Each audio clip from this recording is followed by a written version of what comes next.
मैं 33 साल का हो गया हूँ। समाज के हिसाब से अभी मेरे पास सब कुछ हो जाना चाहिए, बढ़िया गाड़ी, घर, फैमिली। पर मेरे मैनेजर के हिसाब से मेरे प्लेट में ये जो 2 रोटी आ रही है ये भी नहीं आनी चाहिए। चिढ़ता है वो मेरे से, बंधुआ मजदूर समझता है मेरे को।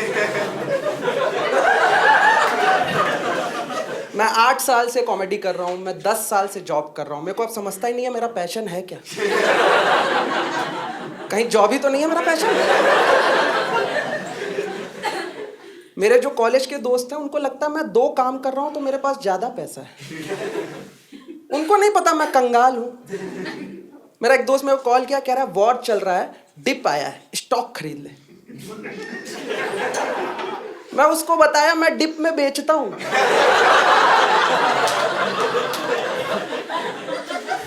वो महंगाई की मार जो नहीं है मेरे को ही पड़ती है। मैं उसको बताया मैं अपना ONGC का शेयर बेच के ब्लैक में LPG लिया हूँ।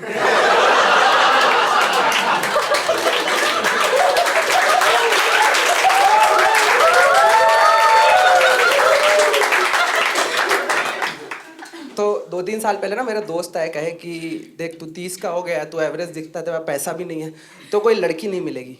मैं चैलेंज ले लिया भाई, मैं पटा लिया लड़की 3 साल पहले। वो लड़की दूसरे समाज की है, वो जेनजी समाज की है।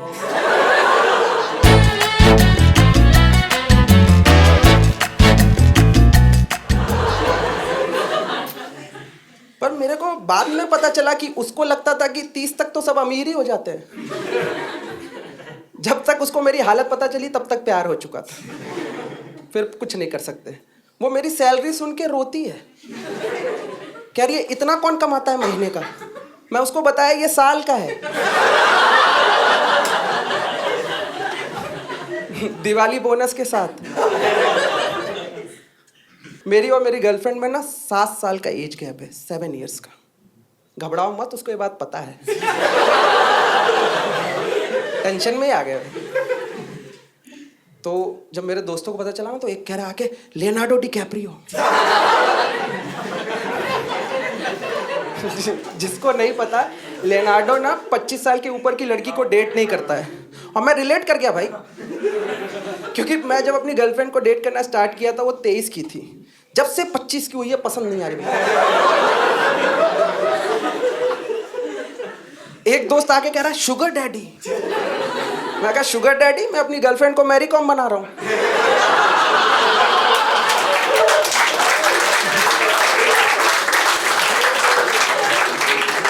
लड़की का कमाई खाना चाहता हूं मैं। मेरी गर्लफ्रेंड ना 2000 में पैदा हुई है, मैं 93 में। तो हम लोग में थोड़ा डिफरेंस है। जैसे सबसे पहली चीज, हम दोनों की हिस्ट्री अलग अलग है। जैसे मेरी हिस्ट्री ये है कि हम पे अंग्रेजों ने रूल किया था। उसकी हिस्ट्री है कि हम पे कांग्रेस ने रूल किया था।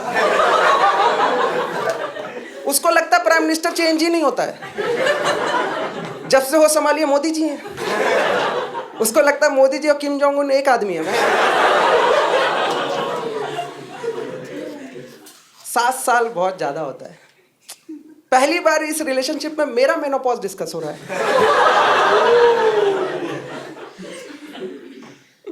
सबसे बड़ी प्रॉब्लम क्या है ना कि वो 2018 में 18 की हुई है। तो अभी 2018 से पहले जब भी बात होती है मेरे को पीडोफाइल जैसा लगता है। जैसे वो एक बार मेरे को बता रही है कि ये देखो, फोटो दिखा रही थी कि मैं 2014 में ना अपने एनुअल फंक्शन में ये पहन के गई थी।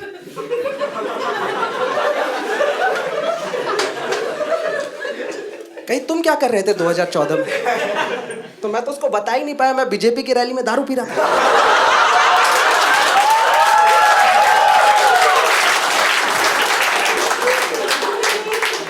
मेरे अच्छे दिन आ गए थे।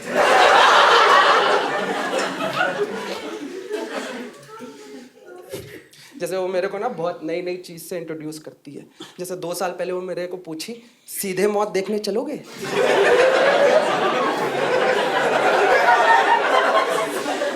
तो मैं ले गया उसको सुसाइड पॉइंट।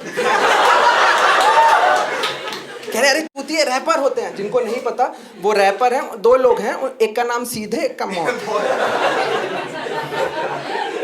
मैं गया भाई, लेके गई, वो एक पब में उनका कॉन्सर्ट था। मैं वहां पहुंचा, वहां पे सबसे बुढ़ा मैं ही था, सीधे मौत से भी बड़ा था मैं।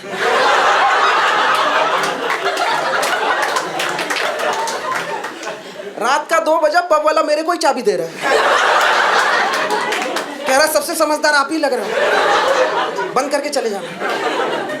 ठीक है, तो मैं अभी सोचा मैं भी उसको किसी चीज से इंट्रोड्यूस करता हूँ। मैं उसको ले गया कव्वाली नाइट पे, वहां पे सबसे यंग मैं था। आपको लग रहा वो होगी ना, वो बुड्ढे देख के अंदर आई नहीं।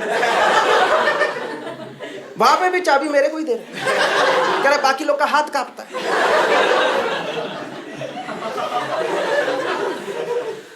मैं उसको ओशो सुनाया भाई, कह रहे सीधे मौत का फ्लो ज्यादा अच्छा है। 7 साल बहुत ज्यादा होता है। सबसे बड़ी चीज क्या है ना कि टेक्नोलॉजी भाई, क्योंकि उसका पहला फोन ही स्मार्टफोन है, मेरा पहला फोन चल छैया छैया वाला। मेरे को नहीं पता था रिलेशनशिप में मेरे को इस बेसिस पे जज किया जाएगा है कि मैं कैसी स्टोरी लगाता हूँ। मैं डरा रहता हूँ भाई घर में, क्योंकि पता है वो अपना डिजिटल फुटप्रिंट ऐसे छोड़ रही है जैसे उसको हर पोस्ट के लिए परमवीर चक्र मिलने वाला है। और मैं अपना डिजिटल फुटप्रिंट ऐसे छोड़ा हूं जैसे लोग खेत में हकते नहीं है।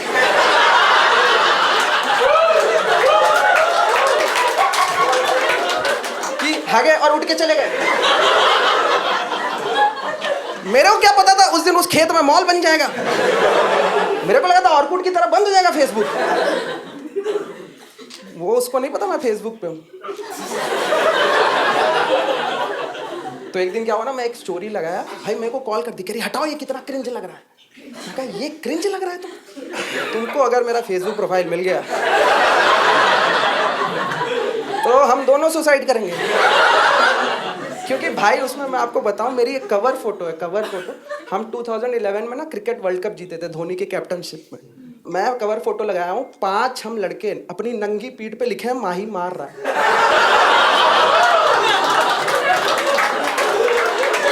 ये एक कवर फोटो है मेरी। उसमें एक फॉरेनर कमेंट भी किया, can I adopt you guys.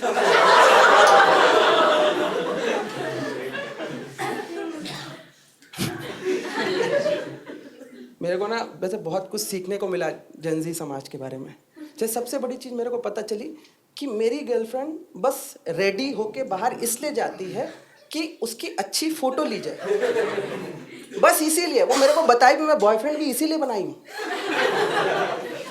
जो भी लड़के बम्बल पे उनको लड़की नहीं मिल रही है, जो बॉडी दिखा रहे, नहीं मिलेगी।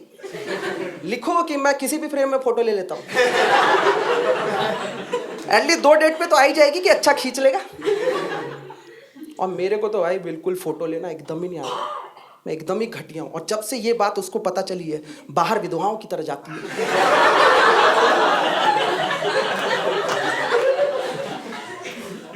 मैं बहुत ही खराब फोटो, मैं कैसे बताऊं, मैं लास्ट ईयर ना खुद से क्लिक करके अपनी दादी की फोटो अपलोड किया भाई।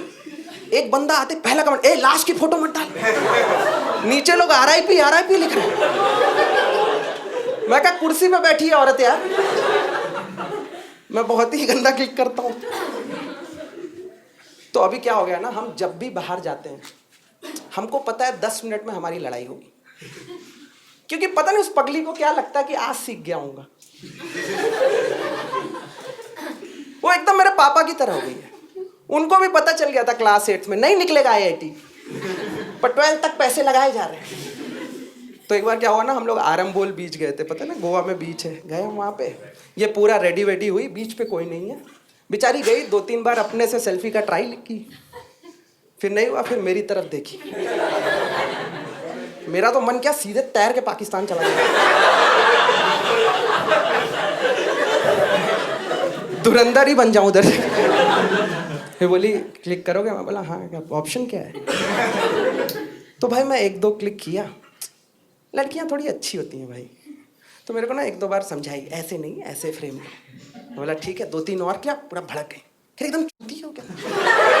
हाँ? मेरी लेना है, कुत्ते का लेना है, समझ नहीं। तो मैं और मूर्ख, मैं कह रहा हूँ ऐसी तो दिखती हो।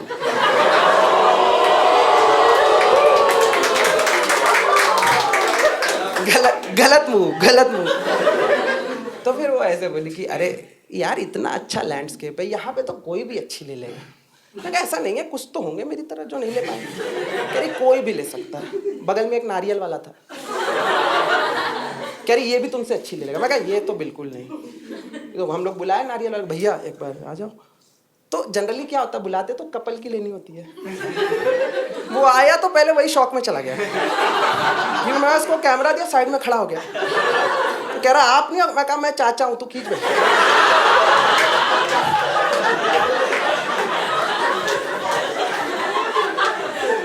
तो वो एक क्लिक किए, फिर वो तुरंत लाके दिखाया, देखो कैसा अच्छा है।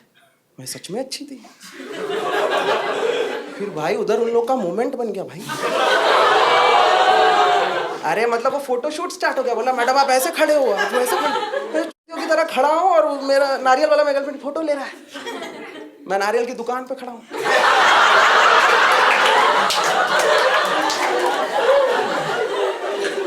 अब वो मेरा काम कर रहा था, मुझे करना पड़ेगा।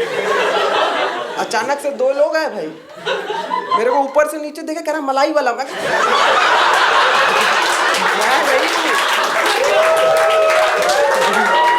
मैं नहीं हूँ। मैं उसको बुला रहा हूँ, भैया ये है। कह रहा अरे भैया उसको तो अपना पैशन मिल गया। कह रहा भैया ऐसे ही तो काटना है। मैं तो तू मेरा काट रहा है। शाम को भाई फोटो अपलोड हुई भाई, अपलोड हुई पूरा एकदम कैप्शन के साथ, नीचे पिक्चर कट सी प्रकाश नारियल वाला। वो उधर कमेंट भी कर रहा मैडम आप जलपरी लगते हो। मैं कर भाई पटाखे ही मानेगा क्या भाई।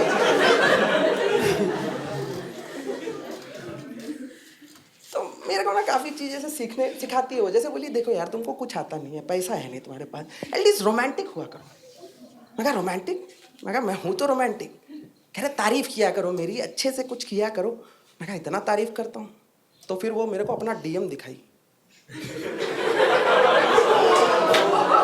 मैं कहा तुम मेरे साथ हो क्यों? ये बंदा जो तुम्हारे नाम का टैटू करा है उसके साथ जाओ तुम। डीएम में तो क्या प्यार है। तो मैं कहा और रोमांटिक मैं कहाँ से सीखूं यार। मैं सबसे सक्सेसफुल कपल देखा हूँ अपने माँ बाप को। मेरे पापा मैरिज एनिवर्सरी पे वैष्णो देवी चले जाते हैं अकेले। कह रहे माता के साथ मनाएंगे।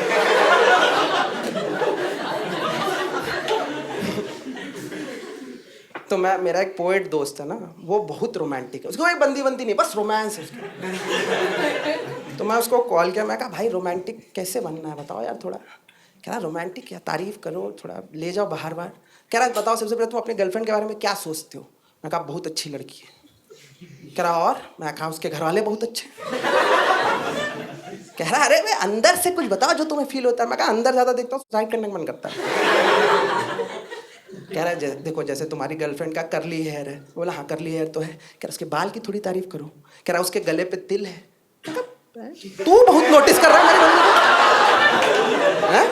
को, चेपड़े पोएट। मैं कहा ये नहीं भाई, मैं चैट जीपीटी कर लूंगा यार। मैं चैट जीपीटी किया भाई कि how to be romantic in 24 hours. Chat GPT तो बड़ी बात। कह रहा ताजमहल बनवा दो। मैं कहा मैं डिप में बेचता हूँ ताजमहल।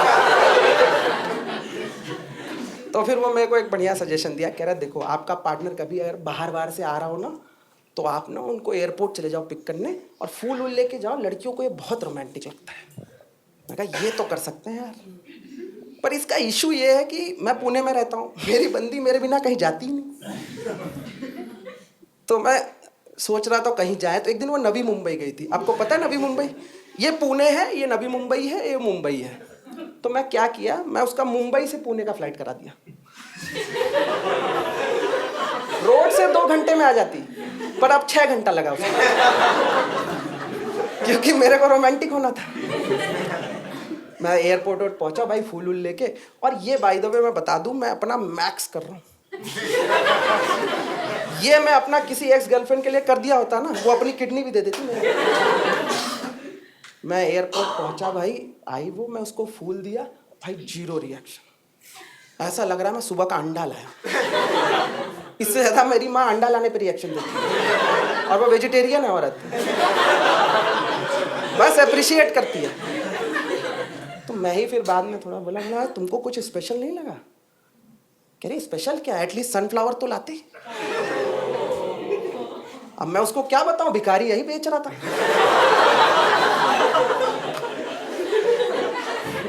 मेरा चॉइस थोड़ी ना है। तो भी मैं बोला कि अरे तुमको कुछ स्पेशल नहीं फील हुआ ये वो?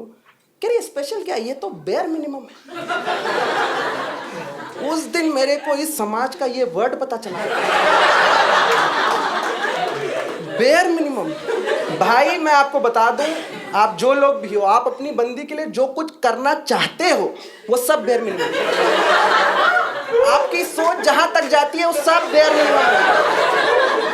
उसके बाप को किडनी चाहिए, आप दे दिए, बेयर मिनिमम है।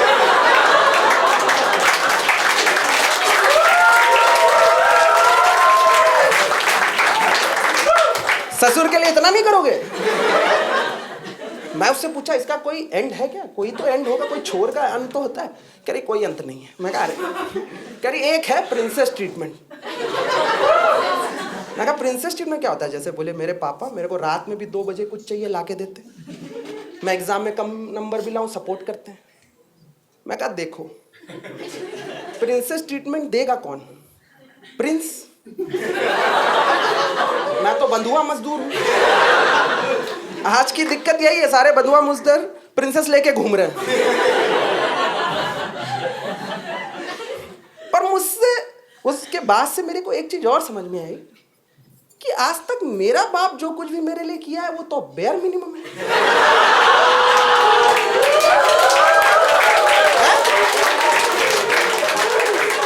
ये फर्जी का फर्जी गिल्ट दिए जा रहे हैं। ये कॉल किए मेरे को, कह रहे हैं कभी तीरथ पे ले जाओ। मैं तीरथ अपना पेंशन भेजा करूं मैं। प्रिंसेस बनने का टाइम आ गया है।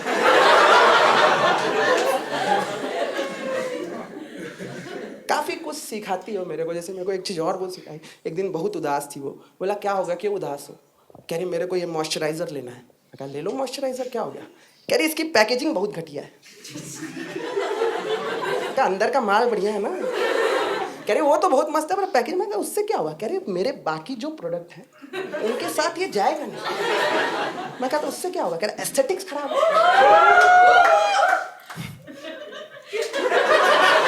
मैं कहा ये कबर्ड के अंदर रहता है। मैं कहा अच्छा एस्थेटिक खराब है।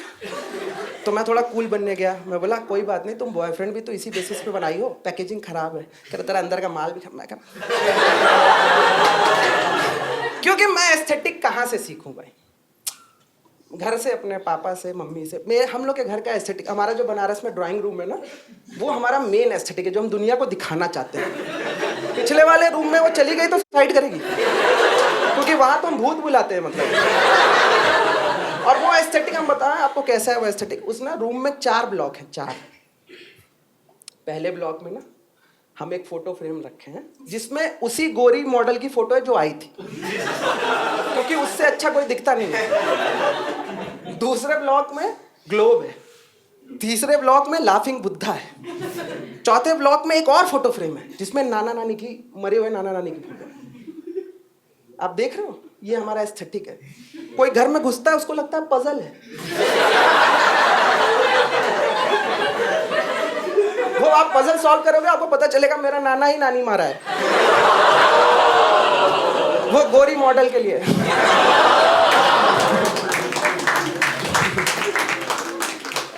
बाकी सब टाइम सही है, प्यार मोहब्बत। बस एक ही टाइम दिक्कत होती है जब लड़ाई होती है। एज गैप तभी पता चलता है, क्योंकि जब लड़ाई होती है मेरा ऐसा हो जाता है ये 7 साल छोटे मेरे को बताएंगे, और उसका ऐसा होता है बुढ़ा सटिया।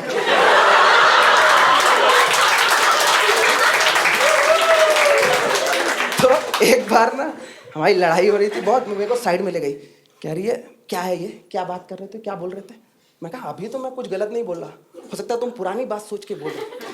कह रही यही दिक्कत है तुम्हारी, जब ये बात होती है तो वो बात करते हो, हमेशा गैसलाइट करते हो। उस समाज का मेरे को ये वर्ड पता चला। मैं कहा गैसलाइट? क्योंकि मेरे को तो ये अपना स्किल लगता था, मेरे को नहीं पता था जंजी समाज इसके लिए वर्ड बना दिया है। क्योंकि मेरे जो पुरानी गर्लफ्रेंड थी उनको ये वर्ड नहीं पता था, वो मेरे को हरामी बोल के चली जाती।